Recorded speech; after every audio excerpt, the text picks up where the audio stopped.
Good morning, everyone. We're going to call this meeting to order. Welcome to the TRPA Legal Committee. It is Wednesday, August 28th, and it is 8:32. The first item on the agenda is roll call. Catherine, can you please call the roll? Ms. Aldean? Here. Ms. Faustina? Here. Mr. Keycamper? Here. Ms. Williamson? Here. Ms. Loomer? Madam Chair, we have a plan. Thank you. And a quick welcome to Ben Keycamper, our newest member of legal. Thanks for being here. Thank you very much. Let's go over a few housekeeping rules. To observe this meeting, go to trpa.gov under the calendar header, click on Governing Board Hybrid Meeting for August 28th. You will find a link to the public meeting there. To address committee members directly with your comments, you can click the raise hand button in Zoom or dial *9 on your telephone. You will have 3 minutes to address the committee. If you're in person, we'll take public comment, and please just come up to the front of the room. Next item is the approval of the agenda. Scott, any changes? Yes, we don't, we're gonna continue. I'm sorry, I forgot the item. I think The four, right? Appeal 4. Yep. At the request of the appellant. Okay, That should be back to you in a month or two. And then we don't need item 6 or 7 closed session or potential direction, so we could continue this. thank you. All right, with those changes, we will deem the agenda approved as amended for the record. We are now on agenda item 2, which is approval of minutes. We have a draft set of minutes from July 22nd on page 9 of your packet.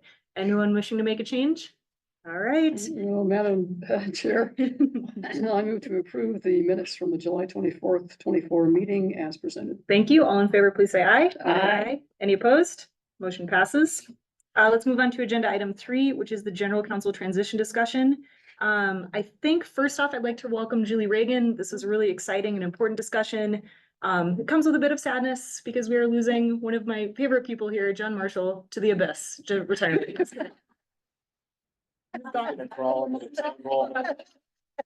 Having retired twice, I don't know about that. We will try to get John back in the building. I don't know if that'll happen or not, but At least you have to leave, you have to be free or, you know. Never. Christmas jacket. the Christmas jacket, you do have to come back for that. I'm sorry. In your contract. I don't know if you knew that. But we want to wish him very much well. I think we'll hear a little more details. I think it's October is when you're planning on leaving. That's what I was gonna say. I was just gonna add that, so whenever my latest is October 25th, the day after the October board meeting. But I can, be on staff after that. Okay. That's to kind of, in some senses, push you all to talk about succession. But if it happens before that, it's fine with me as well. Thank you. Thank you for that flexibility and agreeing to stay on as a bridge. It's really important. This is an important discussion. We have some incredible new lawyers who are working at TRPA. Marcia is one of them. Graham is the other. So I wanted to just frame that, cue it up. And I know Julie Reagan has some more details for us as we discuss this in legal. And I believe we're just in discussion only. We're not voting today, but I Correct. think it's important. So you guys know at legal too, I want to have this discussion here, and anything that we frame up and talk about here, I want to take to the board today and this afternoon so they know what's coming. And I believe it will be on next board's vote.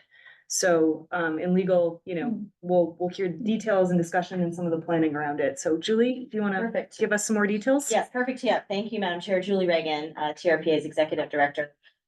We thought it would be good to start with this committee in discussion, and certainly the first of many moments to honor John and the jacket. And I do agree, we do need a passing of the jacket ceremony at some point in the near future. Ben But has no idea what's going on. Look forward to seeing I really- It's a really good job. That makes the person here. So we, A little of an ugly Christmas sweater. Exactly, his own personal rendition. I wanted just to offer some perspective before the committee had a discussion around this, and that was a great tip, Madam Chair. When I'm gonna rewind back to several months, as I was thinking of this position, and I want to make sure that y'all know Angela actually is our Human Resources and Organizational Development Director. Angela's been working really hard on helping us bolster our legal team. This committee, for a couple of years, I'm thinking back to even Bud Hicks, in his tenure on the committee, was really raising the profile of the legal team and, our need to expand that team. Over the course of my 20 years at the agency, we've had generally general counsel and a staff attorney position, and we went away from that model. It was very difficult for us to recruit with, some of our competitiveness issues and just the times. And so I was doing a lot of thinking coming into the job as director about our legal team, and John, Marshall, and I had many good conversations. So in the work that I've done with our staff and meeting with every employee, our enforcement team, not just our enforcement team, but relies on the staff in our legal services division. But really every agency relies so much, and in the sign of the times, it's a polarizing time in our country and in the community, and our legal docket is getting more velocity. So we really were thinking strategically when we went out for recruitment for the positions that Haley mentioned, and we were delighted that Marcia has agreed to be full-time a full-time employee at 80%. So that was part of our budgeting magic, and the not magic, but just thinking carefully about the limited resources that we have, because this is a highly important position and a couple positions. So we were able to bring Marcia into the agency as more of a permanent employee versus contract. And then we were able to hire Graham St. Michelle, but we also have an attorney, Jack Mensick, starting in September as a more of an entry-level attorney. And so with that, we were thinking about John's tenure. Sadly, we knew he wouldn't be here forever. So we went out to the recruitment thinking of succession planning. And we just wanted you to know that we gave this a lot of thought up front to save you some work, because my position and John's position work for you as appointed by the board. And so Angela and our HR staff did a lot of canvassing for great talent. And so we wanted to have the opportunity to give you an internal candidate that would be interested in this position. And so we wanted you to know that going in, that we put a lot of thought and time into the succession planning and transition. Because John has, what year did you start with the agency? 98. 98. But then he came back. And then He he left, he he's came back. a proud He's a boomeranger. proud boomeranger, and just the amount of institutional knowledge that we have gained from John and from Marcia's long tenure, that we have a complicated legal framework here, and we really wanted to come into this key position with that in mind of how we could have a seamless transition.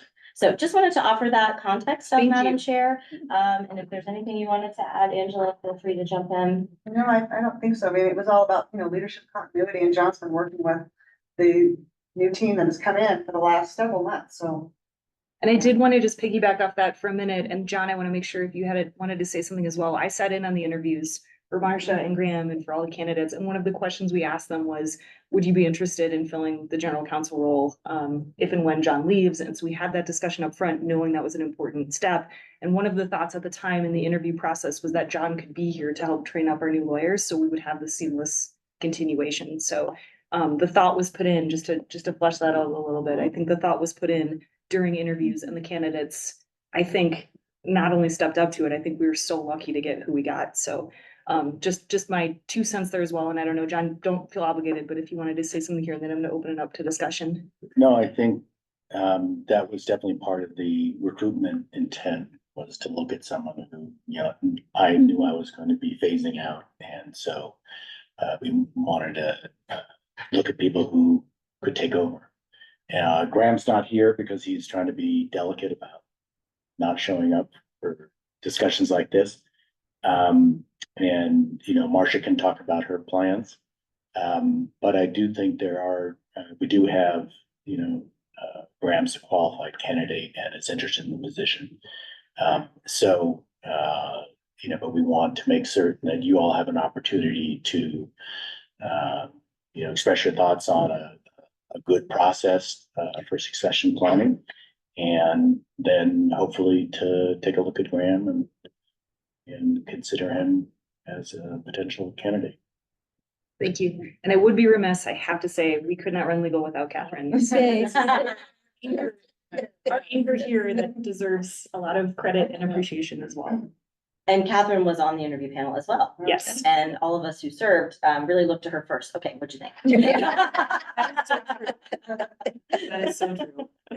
So with that, I want to open it up, legal committee, to discussion, thoughts on succession planning and sort of, I think the intent of having Graham be our next appointee without opening this to a wider search firm. I want to hear, I guess, specific feedback on that idea. Sure. Well, I think that early on, the issues that were raised were vetted with the board in its entirety, that we were looking at the eventual departure of John. So, that it was, kind of. Yeah.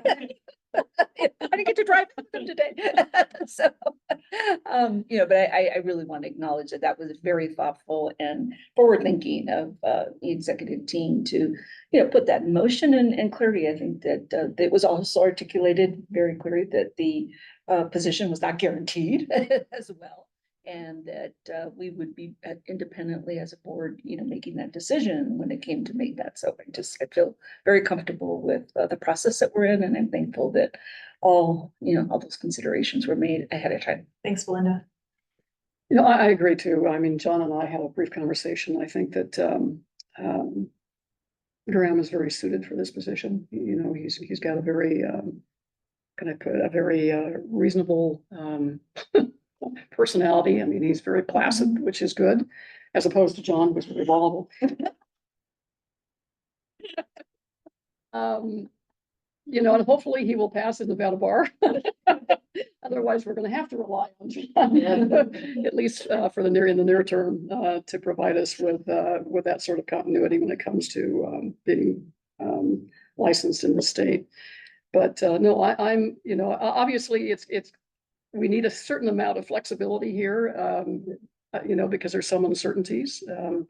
And my understanding is, in addition to John's last day as full-time counsel is going to end on October 25th, but then, as I understand it, he will be an associate counsel until the end of the year. That's one of the proposals, spending 60% of his time until 2025. So that gives us additional time to deal with some uncertainties, like whether Graham passes his bar. Yeah, I mean, John's going to be missed. I remember the conversation we had, just kind of reminiscing a little bit, when Joanne was going to transition in the executive directorship, and we we're going to lose our chief counsel. And I called John and said, John, would you entertain the idea of coming back?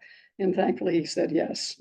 So yes, you will be missed. And I suspect we'll see him again at some point. And as I said, when he gets bored with retirement, he'll be looking for some new challenges. Crawling out of this. We'll get you a ladder. I visualize Gollum, in the Lord of the Rings. Just one hand.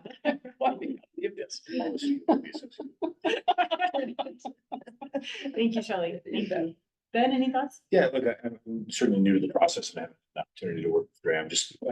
He just took the bar. We get his results in October. Is that Yeah. right? Yeah. All right. So he's actually passed the Nevada bar before, Oh, okay. but didn't continue all the way through because he got hired by government of California, so he didn't need the Nevada bar. And he's been licensed in He's- California he's- for how long? I think 14 years. Yeah.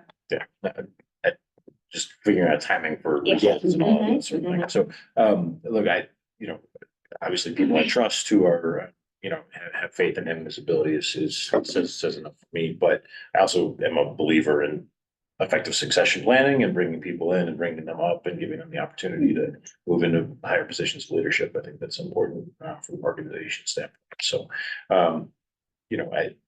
not having had the experience of working specifically with them, but the process seems to have been moving in this direction all along. I certainly support continue. Thanks, Ben. Thank you for those thoughts. And Marcia, did you want to sort of share your thoughts or plans? Or not? It's up I to mean, you. I certainly can. And I was trying to think of how long I had a contract with the agency. And initially I was for, individual projects, but eventually it expanded into more and more until I came on as a staff attorney. And I'm happy to continue doing that. I'm just not really close enough to be here every day. This to me, this working arrangement, I'm working with the agency, which I apparently got so attached to, I couldn't not work with things. Thank you. And it just happened over time, and eventually I realized, yeah, this is what I'm gonna be doing. And I'm very happy in the, working situation that I'm in. I love working with staff. I really enjoy working with Graham. I can't believe John's leaving.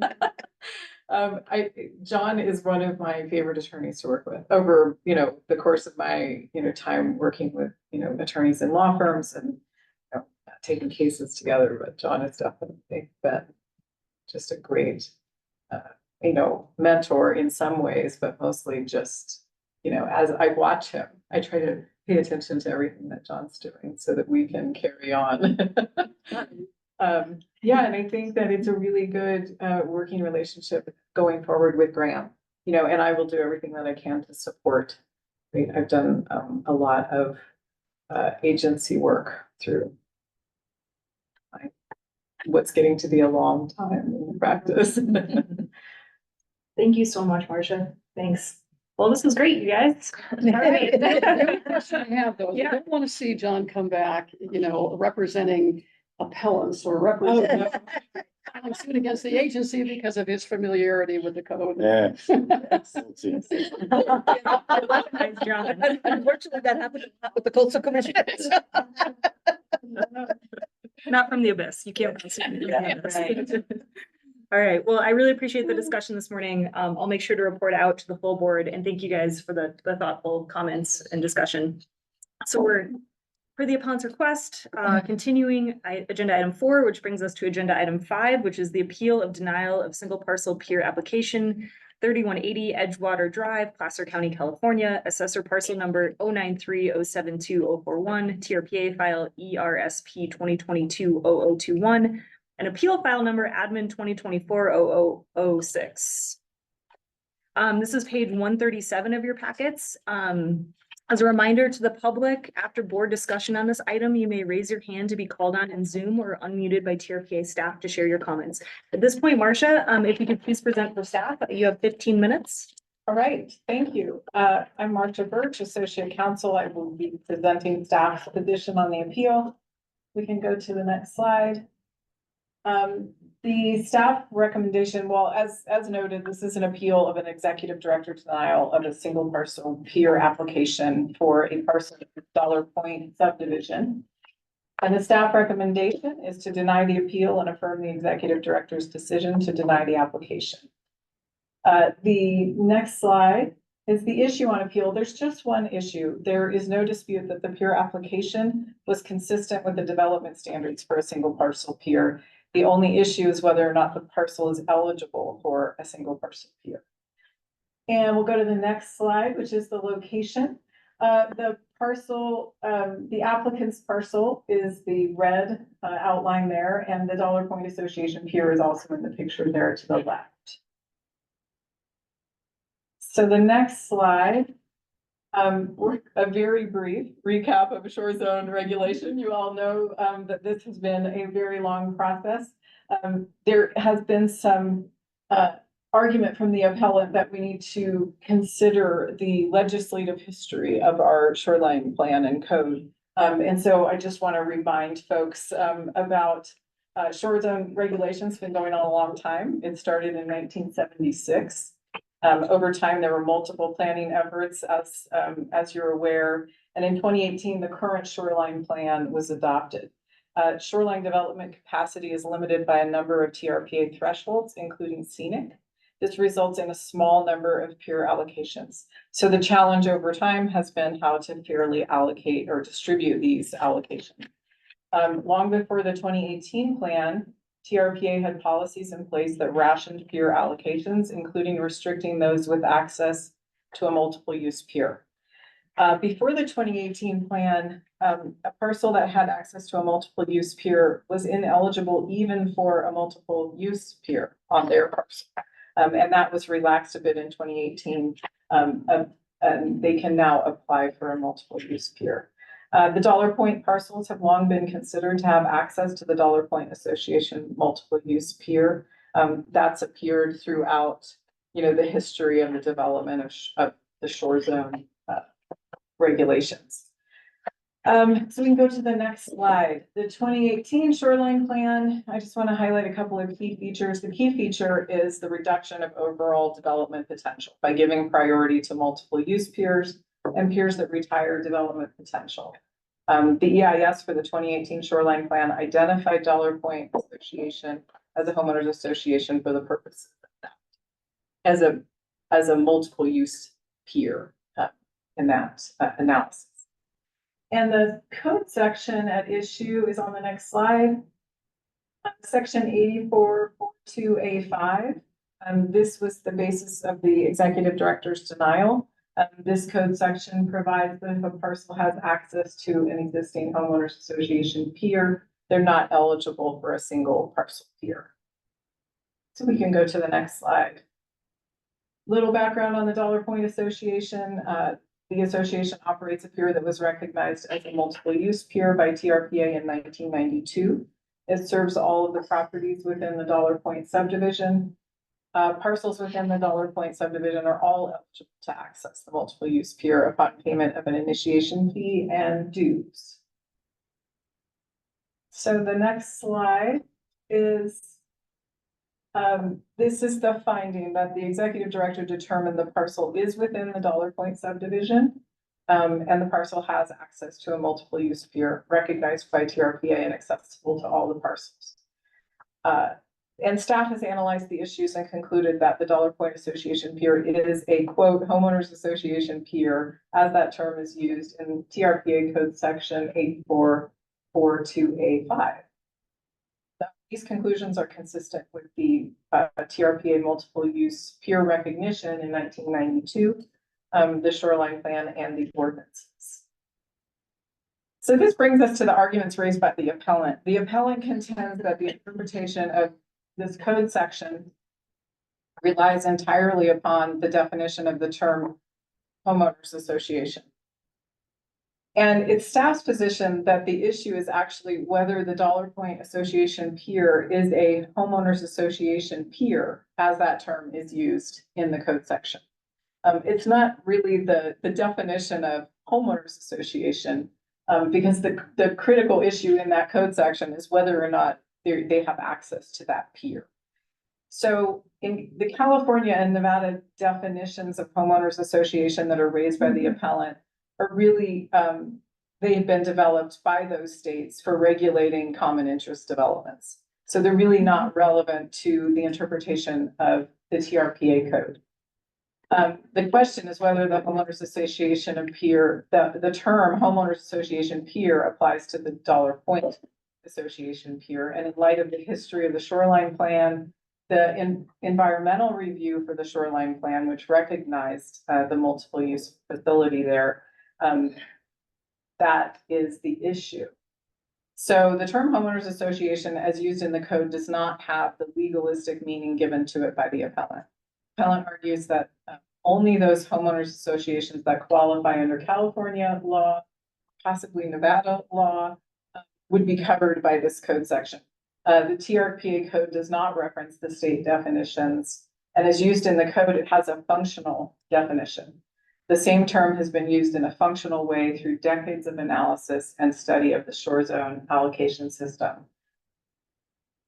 Appellant also argues that TRPA must look to the legislative intent, although there isn't any discussion of the legislative intent in the statement of appeal.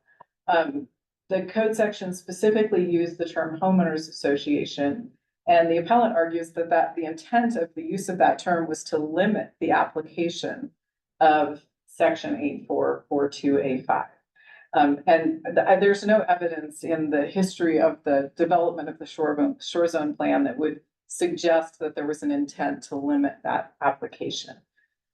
In the shoreline EIS, the Dollar Point Association pier was identified as a multiple use pier available to all of the property owners. Had it not been so identified, then the development potential of the Dollar Point lakefront parcels with single parcel piers would have been analyzed. And it was not. The assumption was made in that environmental analysis that because those parcels had access to the multiple use facility, there would not be development of single parcel piers in the Dollar Point subdivision. Looking further at the history of the Dollar Point Association Pier, in May of 1992, TRPA approved an application from the Dollar Point Homeowners Association for a buoy field expansion, reconfiguration, and multiple use recognition. TRPA approved that application, which was based in large part on the assertion by the applicant that the pier and buoy field would serve, quote, 568 lots belonging to the Dollar Point Subdivision Homeowners Association. TRPA recognized the buoy field and the pier as multiple use facilities serving the entire Dollar Point subdivision. The Dollar Point Association has and continues to represent itself as a homeowners association with multiple use facilities serving the entire Dollar Point subdivision. In its application to California State Lands Commission as recently as 2019, the Dollar Point Association identified itself as, quote, a homeowners association consisting of 524 members. Appellant goes on to argue that the denial of this application is inconsistent with an application that was approved in 2021. That's the Stock Johannesson Single Parcel Pier, which you may be familiar with. In the case of the Johannesson Pier, staff reviewed the bylaws of the Agate Bay Swim and Pier Club and found that the club is a voluntary club that does not arise from a title obligation. It's not associated with the ownership of the parcel, and whose membership is limited to a subset of parcels. So that club served 10 neighborhoods, roughly, well, I think it was roughly, have the number, 580 properties, and there were 200 memberships available. And the ownership of the parcel did not confer eligibility, and the club served and at the time there were no available memberships. In the case of the Dollar Point subdivision, every parcel within the subdivision is eligible to access the pier. If they pay the initiation fee and the dues, the ownership of the parcel in the subdivision makes them eligible for access the pier. So the appellant is free to access the Dollar Point Association Pier. It's just chosen not to do that. And based upon some of the materials that were submitted by the appellant, I think they find it inconvenient that there's the initiation fee and the dues, and that there are not some of the, more the conveniences associated with a personal single parcel pier. But that doesn't affect the fact that this owner does have access to the Dollar Point Association Pier. In conclusion, the essential issue addressed by Code Section 8442A5 is whether a parcel has access to a multiple use pier by virtue of ownership of the parcel. And the facts are clear here that the Dollar Point Pier has been recognized for decades as a multiple use facility available for use by every parcel owner in the Dollar Point subdivision. Appellant is eligible to use the pier and has chosen not to. The Dollar Point Association represents itself as a homeowners association to TRPA and the California State Lands Commission. And that's specifically in the context of its buoy field and its pier. For the appellant, this appeal is about whether the appellant can gain the personal advantage of a single parcel pier. For TRPA, it is about the integrity of the shore zone allocation system. And this system was developed on the foundation of environmental analysis that recognized the multiple use pier available to all owners in the Dollar Point subdivision. So that is why we are recommending denial of the appeal, and that concludes my presentation. I know that the appellant is here and will be making a presentation of their own, and we'll be here to answer questions. Thanks, Marcia. Would Ethan Bernberg like to present for the appellants? And I hope I said your last name right. You did, thank you. Okay. And I would like to just, Perfect. Thank you. You have 15 minutes, please. Make yourself wherever is comfortable. used to standing, and I'm gonna follow the lead.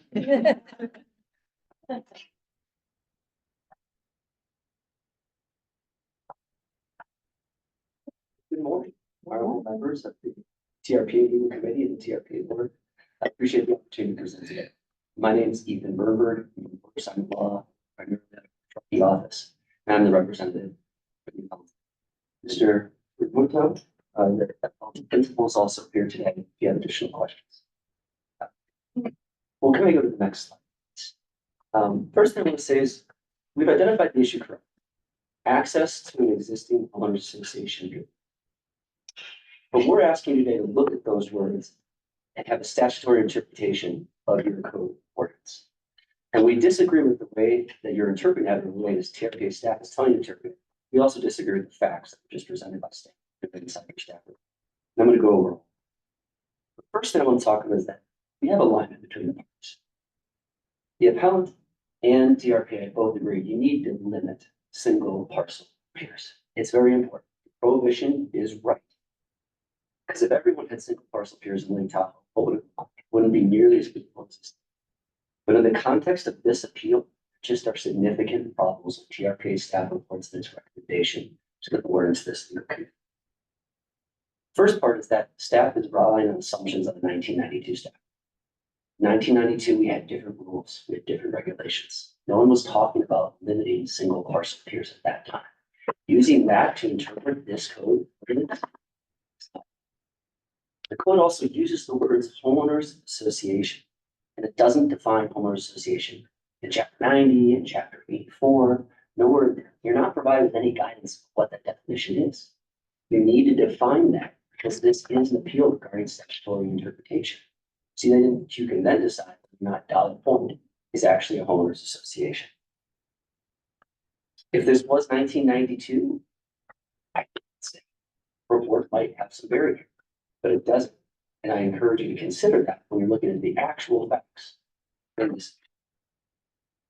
Here, the appellant cannot just access the peer the way the statute said. Why? Well, because DPA, Dollar Point Association, has voluntary admission, does not mandate admission, and they can deny that at the board level. I'll show you how Dollar Point has told us they have to receive an application, receive initiation fee, and they can deny it and not give you access. Even if you are a member, you don't automatically get to use the leaves. There's a lottery system because there's too many people that want to use them.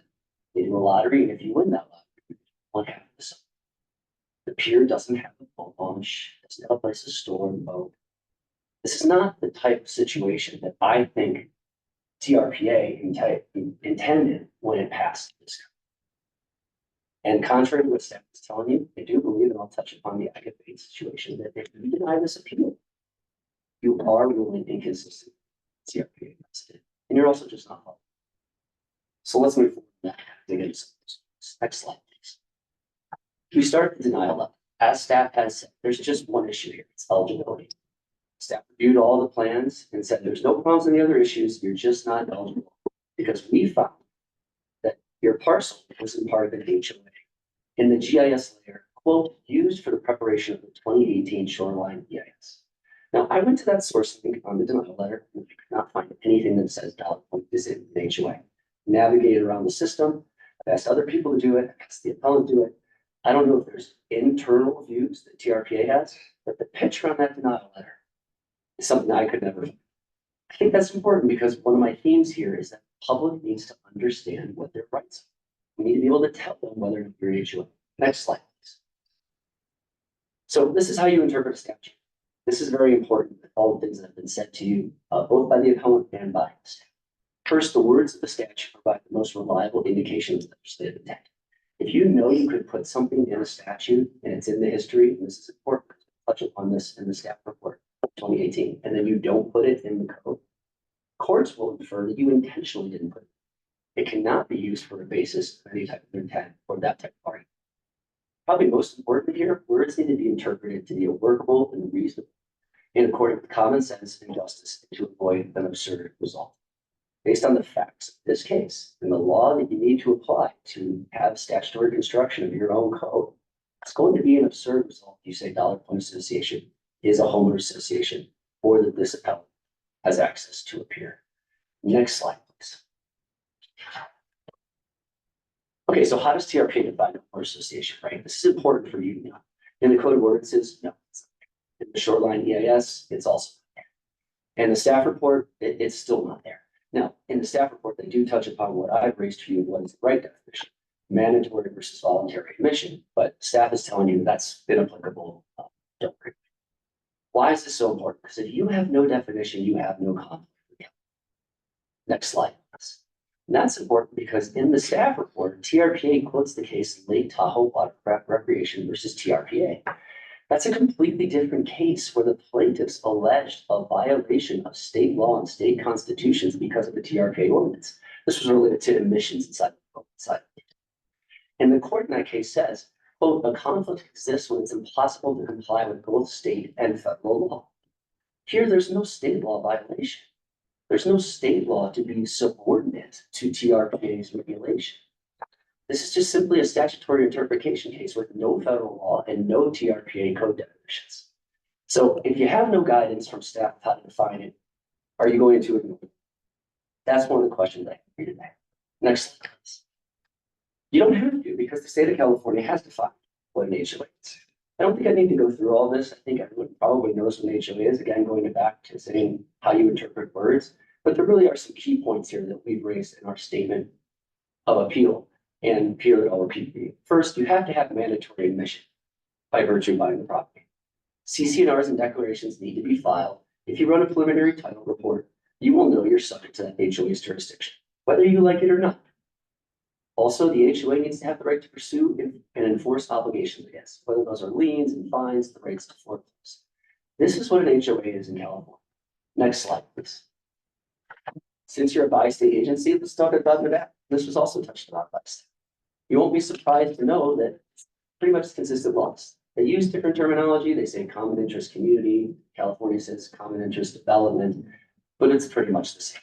Mandatory that you're part of it based on where your parcel is, declarations and CC&Rs recorded, the right to levy fines, and place liens. Next. So if we look at that law, we look at statutory interpretation, we ask ourselves, is dollar point an HOA?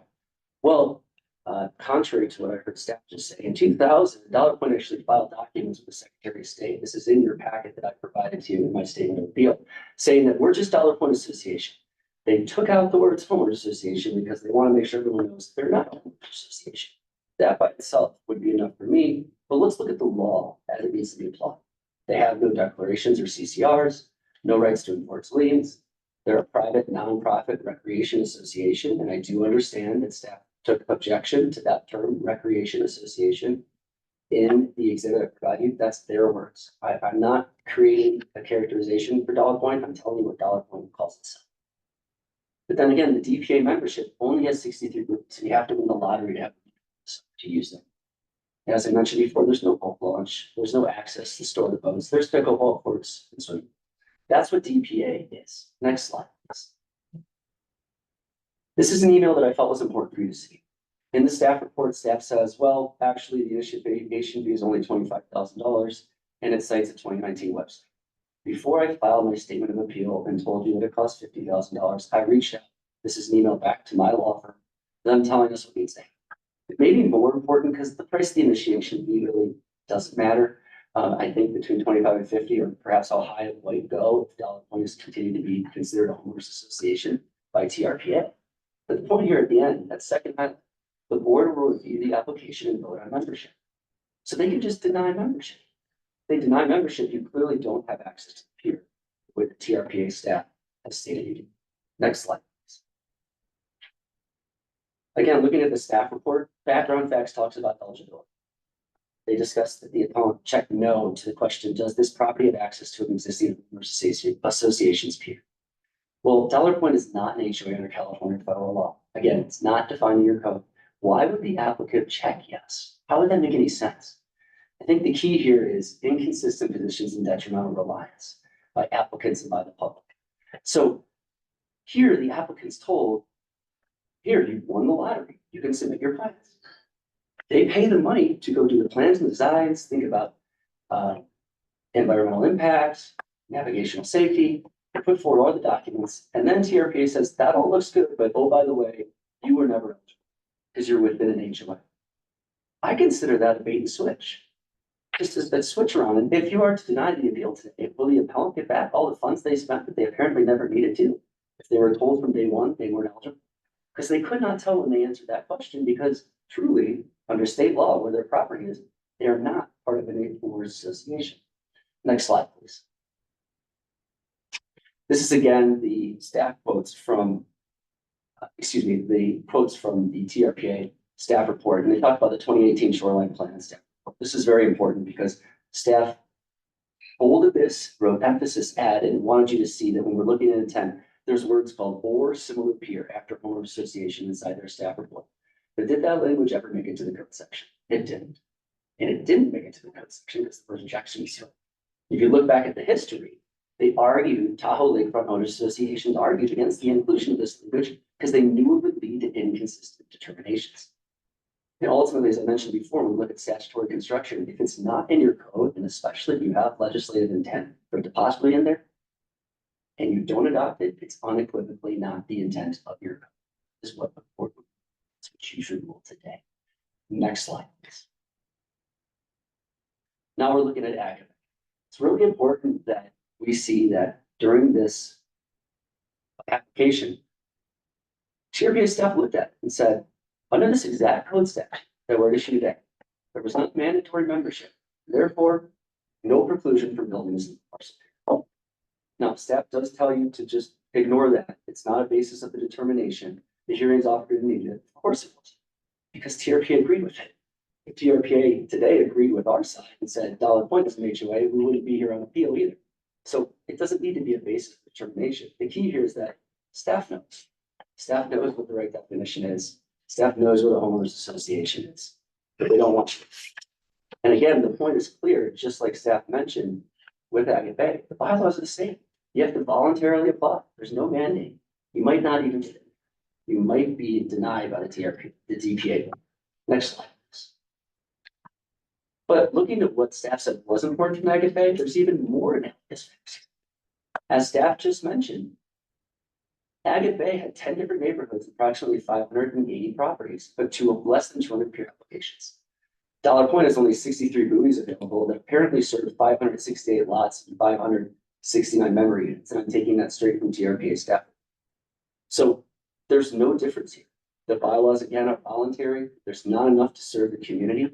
And the question I'd ask for you is if Dollar Point changes their rules next year, for any reason, maybe in light of this appeal, and they say, look, you can only access the buoys and the pier if you pay $100,000, and you can use the pickleball courts and the pool if you pay $50,000.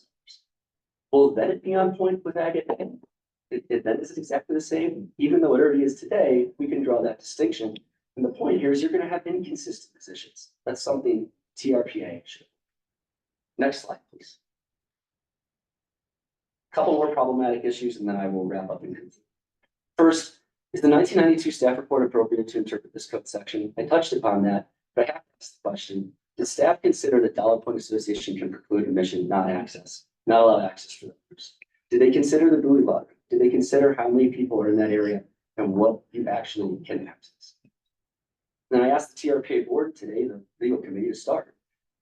Can you define homeowner association? Because you need to answer the questions of this appeal, and it needs to have a clear definition. And the codified language in the code of ordinance is not unambiguous in there. You don't even need to look at legislative intent. Just look at the words. I also want you to ask yourself, why is staff telling us to believe a 2018 shoreline plan staff report, but then wholly disregard a finding of the exact code section in a 2021 staff report? It doesn't seem logical to me. It seems like they're asking you to ignore it and just agree with their apparent contradiction. And then here, if the GIS layer is only used by staff and it's not publicly available, I couldn't find it. How is a homeowner going to know if they're ineligible for single parcel peer? Next slide, please. My final point is I'm asking you to please follow the law. Again, the code's concept. The idea is right, but the code's language, the procedure, and its attempt to ignore, TRPA staff, to ignore well settled law, it's just not compelling or appropriate, and it should not be adopted by this legal committee.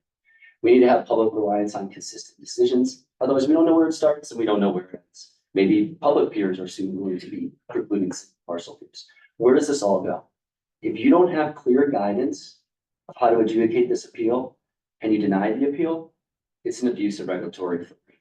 And I feel compelled to cite the case Tahoe Sierra Preservation Council. In that case, went up to the US Supreme Court against TRPA. TRPA won that case because the Supreme Court said, There was no temporary taking because there was only a moratorium of operating in Tahoe for 32 months. It's very different here. Here, you're denying a viable economical use of private property on a permanent basis without any legal or factual basis. That's a taking under the Fifth Amendment of the Constitution. And my belief is that staff is encouraging you to go in a direction. They might not think this is going to become a big deal, but whether it's here today or later, it will. This is very important. It's much more than just one single parcel pier and this one appeal. It's the implication. It's what we're saying to the public, and it's what the future holds. Next slide, please. This is my last slide, and I won't stop talking. I would say it's sit down, but I'm already sitting. And so, again, words need to be interpreted to make them workable and reasonable, and according to common sense and justice, and avoid an absurd result. We're asking you to define homeowners association in your code, not only legally, but logically. And we're asking you to look at that and find here that Dollar Point Association is not a homeowners association. There's many reasons why you shouldn't accept staff's recommendations here. And we respectfully request you grant promotion with the other beautiful language inside the compact and essentially reverse the executive director's decision. I appreciate everyone listening. Thank you, Peter. Thank you. And now I'd like to ask Marcia if she wants to make any rebuttal for 5 minutes. I will, I'm just gonna address a few points and then we can answer any questions that you have. And as an initial point, prior to 2018, there were limits on single parcel piers. And if a parcel had access to a multiple use facility, that prohibition was in place. In fact, before 2018, they were not even eligible for a multiple use pier. This parcel, I believe, and I think staff may be able to answer this question more eloquently than I can, is eligible to apply for a multiple use pier. So the notion that there's some, that the economic viability of this parcel is destroyed by not having a single parcel pier, being eligible for that. It is eligible for a multiple use pier. And that prohibition was in place long before the 2018 shoreline plan. And focusing on the question of what does homeowners association mean, I think misses it misses the context of the shore zone regulation, the allocation system, and this specific code section, which is referring to a homeowners association pier. Not just what is a homeowners association, what is a homeowners association pier? And the Dollar Point Association pier has been treated as a homeowners association pier for a very long time, through the environmental review. As staff analyzes the environmental impacts, if the development potential of the Dollar Point subdivision included the ability to apply for single parcel piers, that would have been analyzed in the environmental review for the 2018 shoreline plan. And it was not, because it has long been considered a multiple use facility that is available to all of the parcels in the subdivision. Just addressing this point that, and I don't think that email supports the conclusion that, they could deny membership. There are rules, and it's in the attachments to the statement of appeal regarding ownership of a parcel by an investment trust, or but there are some rules regarding how those property owners can use the facilities. As you can imagine, it would be difficult to determine who is going to be using the pickleball court if the parcel is owned by a trust. And I don't think that it can be concluded. It's very clear in the bylaws that if a parcel is owned by, an individual or even a group of individuals, they are eligible for membership and can use the pier. I don't think that there could be an arbitrary denial for a parcel owner. Let me see what else I was gonna, the question of sort of fixating on this idea of whether or not the homeowners association mandates membership or not. Again, I do think it's important to recognize that that statement that came out of the staff report for the Stock Johannesson matter was not the basis for a determination that that pier was a multiple use pier or not. It didn't have to do with a mandatory membership, and I think that's a state law concept. The idea that we should be, stepping away from the history of the shoreline regulatory structure, the use of homeowners association pier in favor of a definition that was intended by the states to regulate common interest developments and the governing bodies that are regulating those developments. It's apples and oranges. Those definitions are not applicable to this regulatory structure. Those are the items that I wanted to address in response, and I'm happy to answer any questions. Thank you. Committee members, Shelley.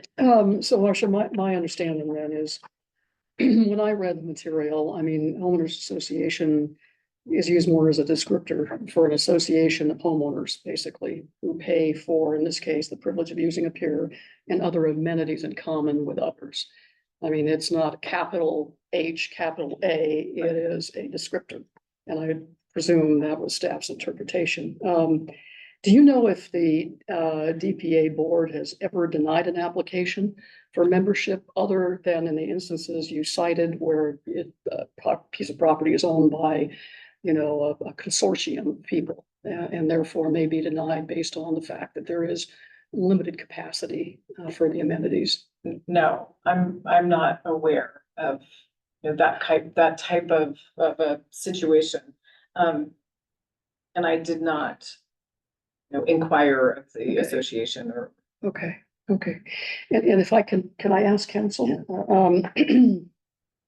I guess with respect to the allegation that somehow your client was misled, I mean, to me, an applicant needs to be do a little bit more investigative work, either the applicant himself or the applicant's, representative. Wouldn't it have been appropriate for the applicant to have clarified if they were uncertain about, the definition of any terminology used in the code? In this case, the definition of an HOA, wouldn't it be appropriate for the applicant to have inquired with TRPA staff before marking that box, indicating that he didn't have access to a common use facility?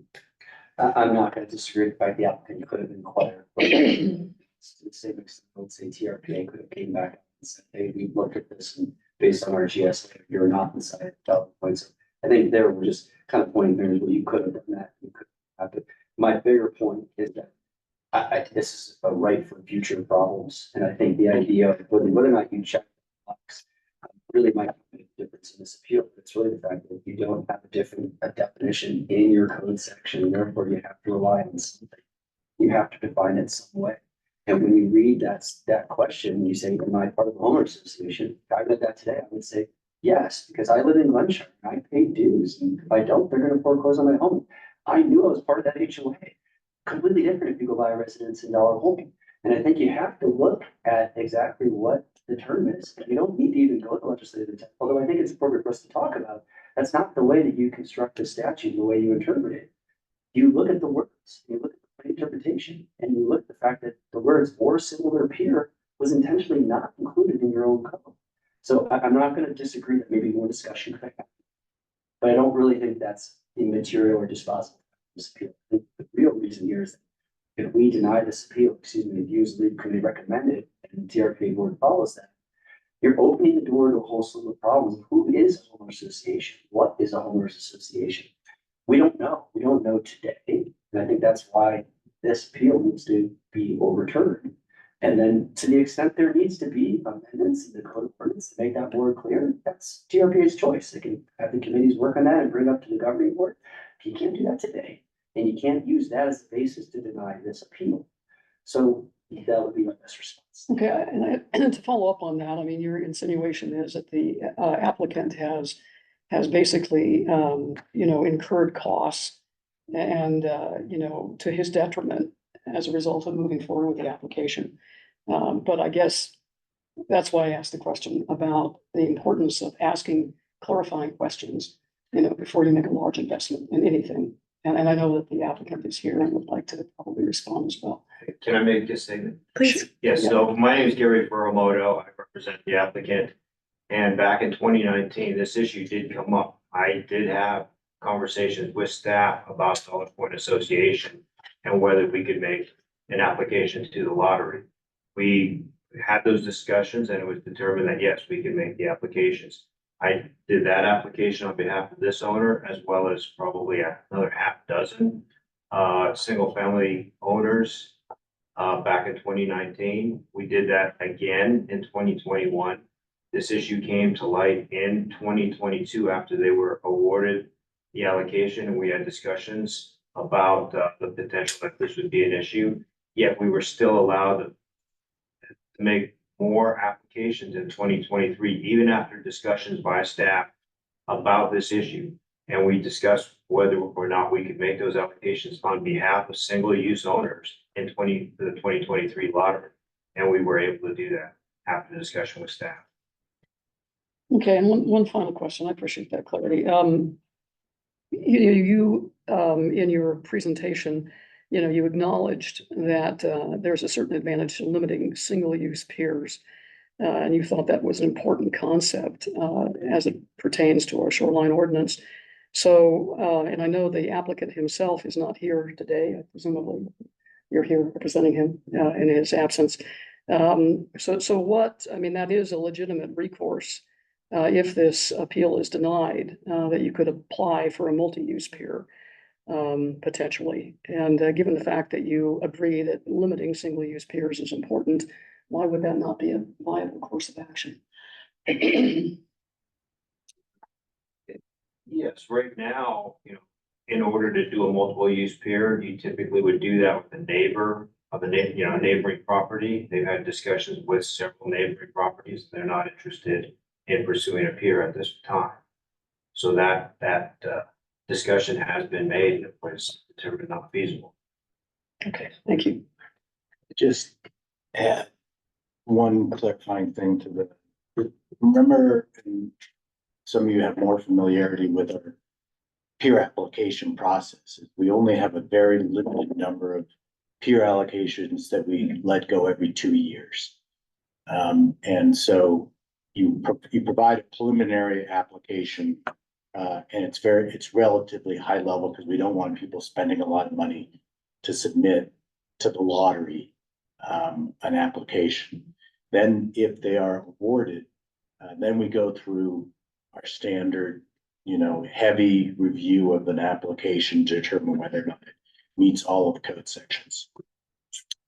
And we specifically are generally fairly broad on what we'll accept for that preliminary application, because we don't know whether or not they will actually get a lottery pick, you know, or chosen by the lottery. So while, you know, I think we can look back at that question, or remember of an HOA, we may want to fine tune that to say, do you have access to a multiple use facility?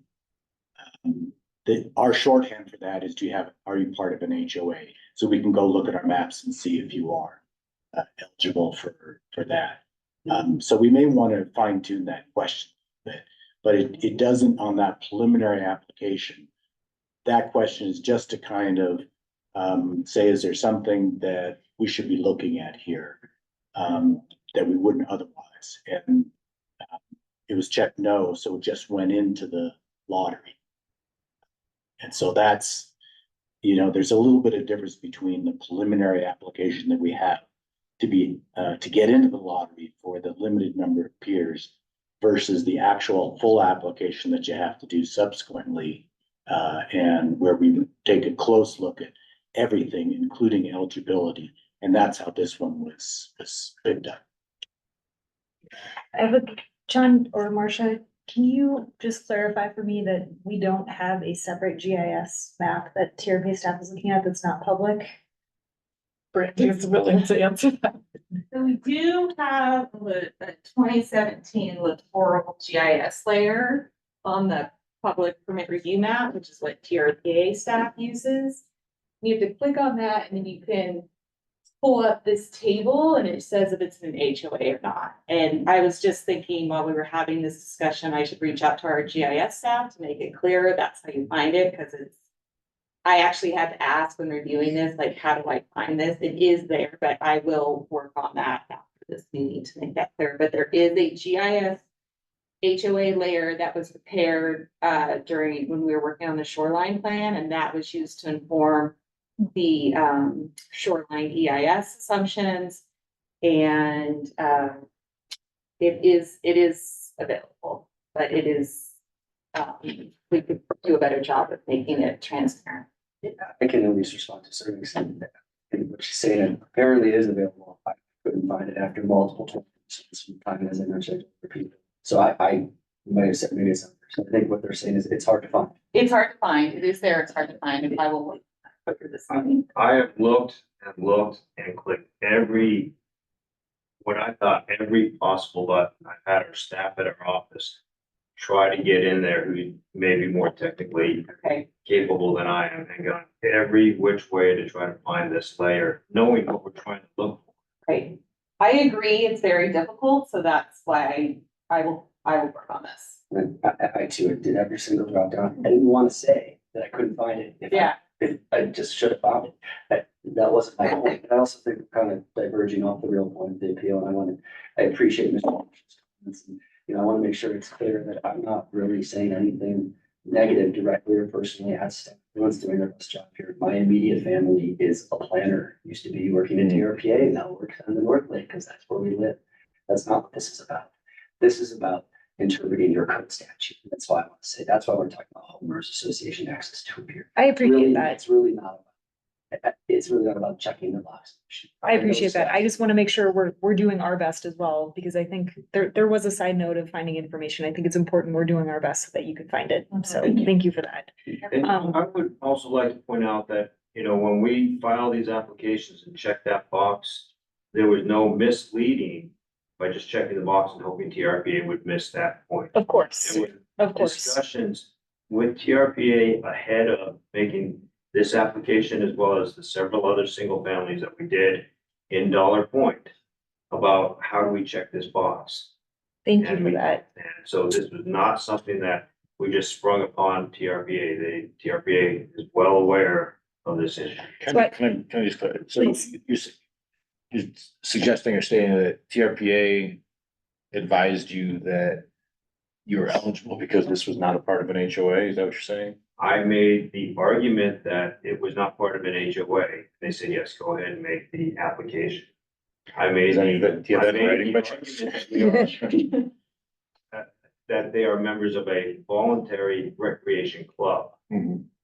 And so it was determined that, yes, we can mark that box as a no, that we're not part of an HOA. So it's not something that I did discreetly without conversing with TRPA staff. I want John to be able to respond, and then Shelley has a question.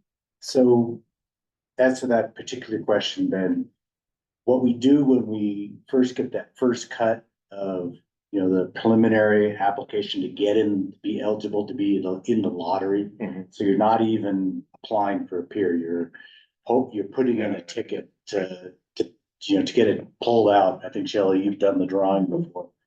And so we generally go broad on those determinations and saying, okay, if there's an issue there, we're gonna let you into the lottery and see if you get a ticket. And then we can look closely at that issue. That's kind of what also, that's kind of the Johansson the pier, got a ticket, and then we look carefully at whether or not the Agate Bay Swim and Tennis Club was within the meaning of a homeowners association pier. Mhm. And we do the same thing with this one. It came through. At some point it was caught that this is in Dollar Point. It has a multiple use facility that is available to the members. What are we gonna do about it? So then everyone, you go through your permitting process. Everyone has makes their advice and get advice from legal, et cetera. And the determination was to deny it based on its eligibility for multiple use pier. So that's how we go from initial application, which is we accept issues that we might have decided otherwise if we were going to spend a lot of time on them. Pulling, possibly because we don't have to necessarily spend that time, because if they don't get the ticket, the question is moved. Do we then reallocate that ticket at the same drawing cycle, or does it get pushed forward into the next? Gets pushed forward in the next. So you could get a complete drawing of parcels that are ineligible. And then there would be no single-use piers allowed for that 2-year cycle. Potentially, but if that was the case, we'd probably look at it and say, is that how we want to implement that year, given this never happened. Yeah. How many are put out in a year? We do 12 every 2 years, so 6 per year. But they are distributed differently as we go forward. In the beginning, there was more single-use piers allocated. Right, and so it narrows down. And so now we're in the world of very few single-use piers and many and more going to multiple-use facilities. I don't get you the numbers, the exact numbers, but still don't have them all done. And I'd like to also point out that, this Dollar Point Association was so, if it was aware to staff and it was so prominent on the GIS layer that staff would see it, we wouldn't have gotten as far along as we did. This project was to be heard at a hearings officer meeting before the code changed, where peers are no longer required to be heard at hearings officer. So this permit review got taken all the way through, and a draft permit was already written and distributed, and noticing for a public hearing. That's how far it got along before this issue came up. It came up, as far as I know, because the issue was raised during that public comment period for the hearings officer meeting. So it was bypassed by staff because it probably wasn't that prominent on the website, on the GIS website, that, hey, this is within an HOA. I mean, if Shelley? it was, it should have been flagged immediately. This went probably 8-9 months at TRPA before this issue was arose. After the application of the full submittal package. Well, I guess that actually answers my question about how far along in the process this went before it was discovered that the applicant potentially had access to a multi-use pier. I am a little concerned about the detrimental reliance issue here. I'm not pointing fingers at anybody. I mean, it's a complex system. And there are, by John's own admission, some ambiguities in the code that need to be addressed. And I guess both of those issues concern me. Good, guys, Please. couple of questions. Could you address the appellant's suggestion over the 2018 shoreline plan that in the staff report, there was consideration of using or similar pier, and it was rejected, and all of my statutory work, right? If something was considered and rejected, it was done for a reason. It should be interpreted that way. Right, so two things. I don't know that it was necessarily with the intent of limiting the application of this code section. At the time, homeowners association pier, again, had a functional definition, right? And it certainly wasn't a definition that related to common interest developments. It had to do with a multiple use pier that was available to, a set of homeowners based upon the ownership of their parcel. So this Dollar Point Association, the eligibility to access the multiple use pier comes along with ownership of the parcel. And then there are some steps that one goes through, paying the initiation fee and the dues. So the code, it is not my belief that the intent was to push the definition of homeowners association in the direction of, we need to define this as an entity that is governing a common interest development. This is very specific to the shoreline structures, the pier and the buoy field. So I don't, in a situation where there was, if we were just doing straight statutory interpretation of a state statute, and there was a legislative history that showed that certain things were left out intentionally, I can understand going through that process.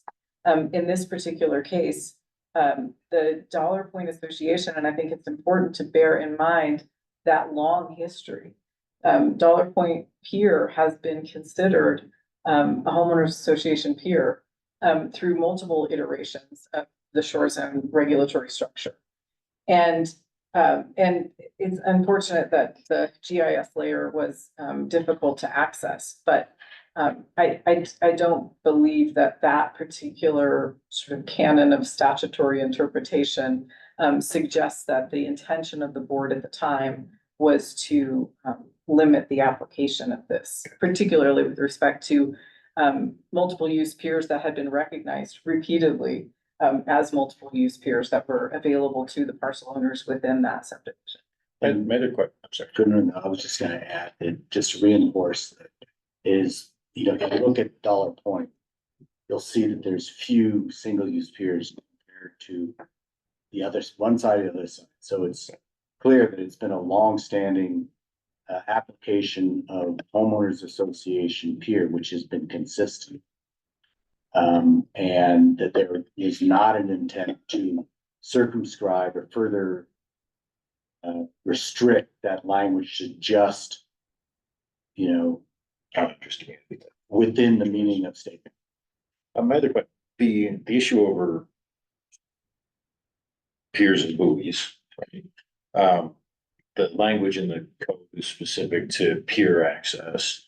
Obviously, there's a functional relationship between having access to a buoy and having access to a pier.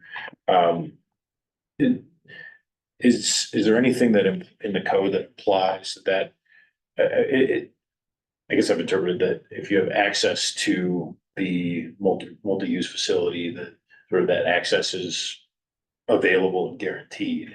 Maybe not guaranteed, but generally available.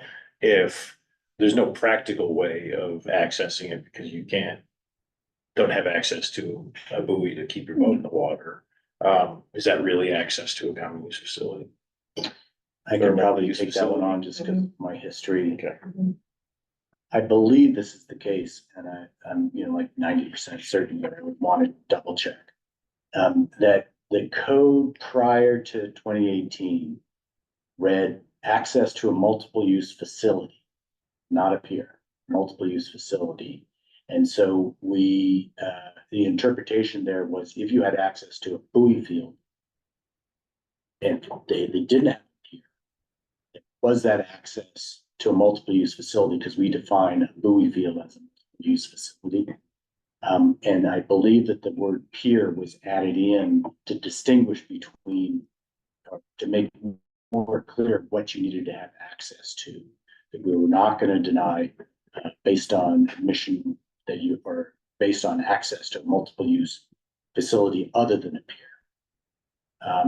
We have long heard that it is unfair because there's either limited number of buoys or the pier itself doesn't have, doesn't have a boat lift or a way to, access the water for boating purposes. But it's still, you have access to the pier for, a lot of use of the pier can be unrelated to a boat.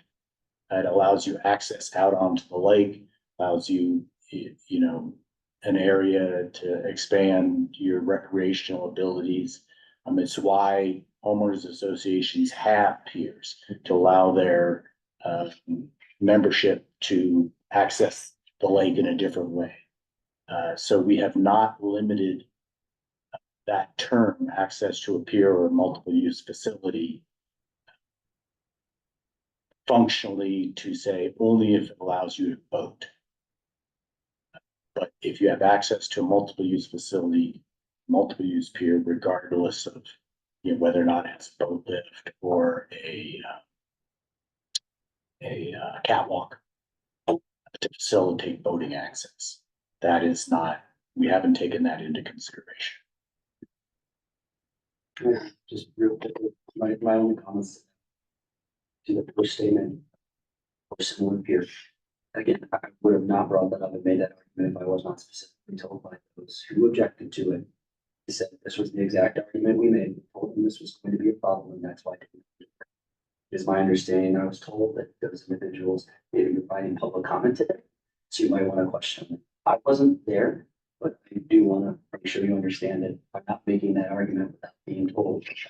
Yeah, Is there a written record of that anywhere? Do we have minutes on that? Do we have anything that?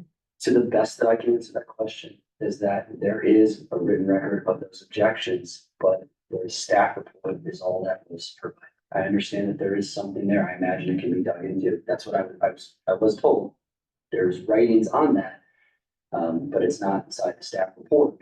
I'm not sure the way that the process works, that all of that comes in. I think you have this, the way you do that 2018 shoreline plan, yeah, you get the staff report also becomes final draft version, and we go through that. My second point, was just from what Mr. Marshall just said. It's my belief that I don't think that's access of what he's saying. And what I'm also hearing when we talk through all of these very important issues is that my view of summing up what TRPA is saying, it's like, this is what we think it, this is what we really intend. This is, you know, that's not the way to rule upon a code of ordinance that has direct words and how you should describe it. It needs to be more clear because you need to avoid inconsistent positions. Shelley? So thank you. Well, you know, obviously the applicant is not going to be able to start construction on this pier this year. So, my suggestion, I feel a lot more comfortable if we got some clarity from the DPA about whether or not they've ever denied an application. Because, you know, if you look at the Agate Bay situation, it was based on availability. I mean, that was kind of the key issue. Was the pier available? You know, was there bandwidth within their system to, to accommodate another user? And so I'd like to continue this, frankly. That would be my inclination. I think just to piggyback off that as well, just maybe a little more clarity as to how Dollar Point is holding themselves out, how we've always treated them, a little bit of history there, I think would also be helpful. Have they always held themselves out as a homeowners association? Is that in environmental review documents? Because if we have a history of those words, that matters, I think. I'd also like to understand a little bit more about the interaction between the applicant and TRPA staff over eligibility and, if, I mean, this is a professional planner, right? This is not someone who's just fly by night making this up as he goes along. And if he's making applications for multiple homeowners within, this association, there's clearly been a belief that they're eligible for these peers. So I'd like to know how that, especially if we're so far along as to have. So what is the best way, Marcia or John, that we can defer this, knowing that building season is not gonna happen this year? Can I comment on that? Why can't we build this year? Well, what precludes us from building this year? TRPA issued a permit. What's the provision that says we cannot build this year? Well, I think we need more information. No, but if the statement is, well, we can't build this year, then we should continue this. Why can't we build this year? If TRPA issues a permit, and we have all of our approvals in place, we can start tomorrow. It's not contingent upon an October 15th deadline. No, I understand that. That's not grading. We're not talking about a grading permit.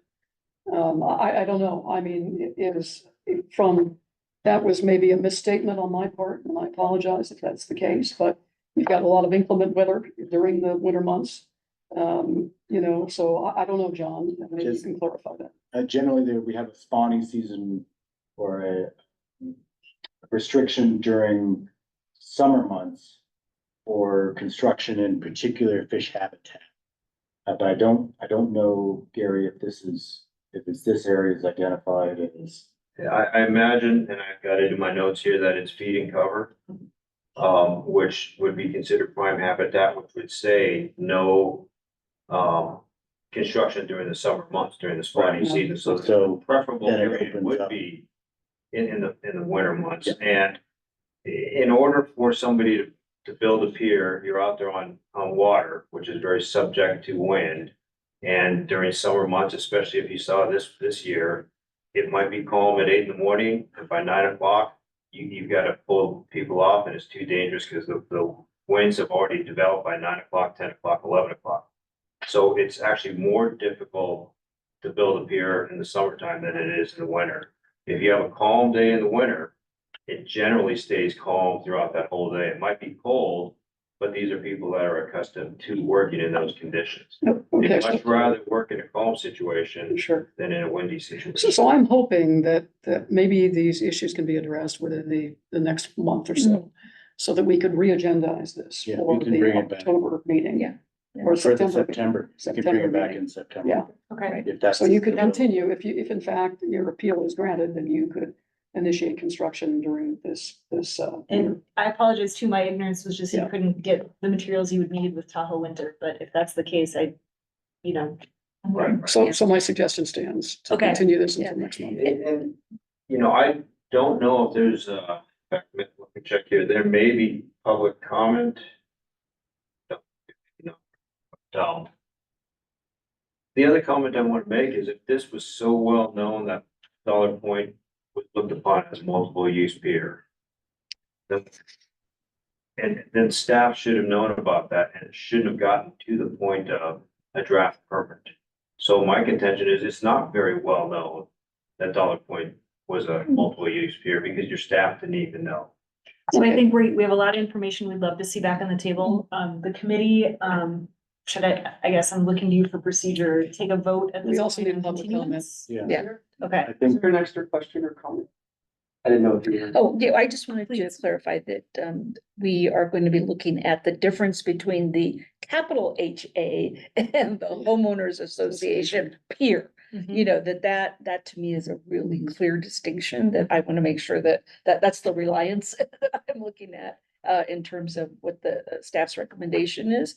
And that we actually do look at that history, as I think has already been stated in terms of that particular site being identified in the past as that homeowners association peer and multi-use as well. But I think it's really those words that in my mind are critical to And understand. if any application has ever been denied. Exactly. Right, so the three questions I have at the moment, and I want to make sure I have all of those, if this is continued, for us to bring back, is whether or not an application has ever been denied, to an owner of a parcel.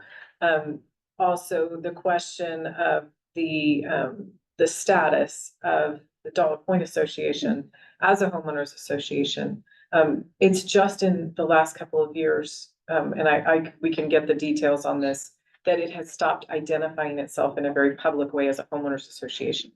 And so I can work on that for you. And also places in the environmental review documents where that assumption is made. And those assumptions are kind of driving that environmental analysis. And also details on the interaction between the applicant and TRPA staff as that application moved forward. And if there are any other questions, I can add those to the list. I think, go ahead, I'm sir. sorry, if there is anything in the record from 2018 from the shoreline plan development regarding this issue over the definition of Personal association. HOA. Personal. Yeah, that would be helpful too. I agree. I wanted to make sure we hear public comment as well before we finalize the list. So why don't we go to public comment at this point? Members of the public, please identify yourselves. Catherine, I think let's start with online. Do we have anyone on Zoom or on the phone? We do have members of the public on the Zoom, so if you'd like to make a comment at this time, please raise your hand by clicking on the raise hand button, which is in the reactions menu of your Zoom meeting. And I will call on you in a minute. And a reminder, we will be doing 3 minutes per speaker.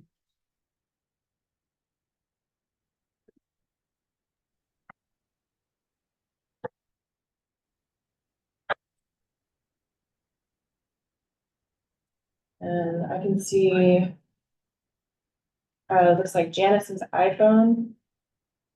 If you'd like to. Yes. Yes, hi, I'm Jan Briscoe with Tahoe Lakefront Owners Association, and thank you for having this discussion. It's very critical that you take some time with this because when you mentioned the Agate Bay situation, I can tell you as a representative of Agate Bay, no one ever talked to Agate Bay. They do not have a restriction. They've never restricted anybody. They do have 200 availables, but they've never even come close to that as an association. No one made a direct request to be included, yet you approved a single-use pier. So I'm hearing this argument from staff. They've argued both sides of this argument. One against Agate Bay and one for Dollar Point being an HOA. We have to get this straight because what they've done by unilaterally approving a single-use pier in Agate Bay and saying that Agate Bay is not an association, they're now denying and depriving Agate Bay of having an expansion to their buoy field. So this has ripple and domino effects that you do not want to go down this road without clarification. I think taking some time issues is absolutely very responsible of your committee and of TRPA. And we look forward to having a more in-depth conversation about that because I think we've gotten down the road.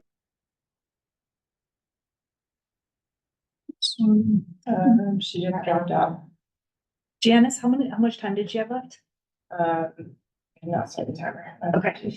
Okay, Janice, if you can hear us, you can, Jan. Jan, I'm sorry, Jan, if you, She's pulling up. She's not. okay, let's go to the next one. If she calls back in, will you let me know, please? Thanks. I Oh, there she is. Thank you. Breaking up, Jan. Yes. Hello. I'm sorry. I have a very bad connection. That's all I had to say. Thank you. Thank you, Jan. There are no other hand raised to comment. Okay, thank you. Are there members of the public in the room that wish to make a comment for 3 minutes? Seeing none. Okay, so committee members, any other discussion or comments on this item? I think bringing it back is a really good idea. Do we feel comfortable with the list of questions we have at this point? So I would defer, make a motion. What's procedurally? One thing I'd like to, based on Jan's comments, Please. that's kind of contrary to my understanding about the availability, of the multi-use facility in the Agate Bay situation. So maybe we could dive a little deeper into that. The compare and contrast in Yes, Agate Bay? yes, Okay. please. Can I make one comment for the record, please? What we're talking about here and what the legal committee is asking for is facts. Like what's final. So can we have an open dialogue and make sure both myself and TRPA staff, we all understand each other, and I'll make sure I reach out and communicate. But since we're not talking about arguments here, we're talking about factual issues, I think both our parties should make sure we're talking about them. Maybe we'll find a better conclusion together before we come back. That would Sure. just be my only statement. Sure, okay. I don't want to come back here in September and both have our own ammunition. And we all come in, it's just. Collaborative is a great idea. Thank you. That particularly because, as you know, my lawyers have the denial of this appeal. I can hear from this legal committee, the only way that's gonna happen is if this is continued and there's no information. So I think working together and collaboratively is the best. Thank you. I think that's important as well. Let's defer. Let us move to defer. Move to continue. Move to continue. for Thank September. Does someone else want to make that motion? Usually the chair doesn't. I move to continue this item until the December meeting of the legal committee and the governing board. September meeting. September meeting. that's what I Thank you. said. Sorry, I Yeah. heard, thank you. Okay. So we're gonna need a recommendation. A recommendation, yeah, well, it's So a the motion governing to board- recommend, yeah, We'll present that to the governing board at the agenda. yes. item. Okay. To actually, we can continue prior to adoption of the. So we'll chat and we'll figure out the best way, but why don't you right now make a recommendation that the governing board Continue the item continue the item. until the September meeting. Right. Thank you. All in favor, please say aye. Aye. Any opposed? Motion carries. Thank you all. We have taken off agenda items 6 and 7. So that moves us on to agenda item 8, which is committee member comments. Are there any members of the committee who have comments at this point? All right, let's move on then to agenda item 9, which is public interest comments. This is the final item on this morning's meeting. Does anyone on Zoom have public interest comments for this committee? If you'd like to make a public comment at this time, please raise your hand in Zoom by clicking on the raise hand button at the bottom of your screen. Madam Chair, there are no hands raised. Thank you. Anyone in person? Seeing none, we'll move on. I will entertain a motion to adjourn. So moved. All in favor, aye? Aye. Opposed? Meeting is adjourned at 10:02. Thanks, everyone. Thank you.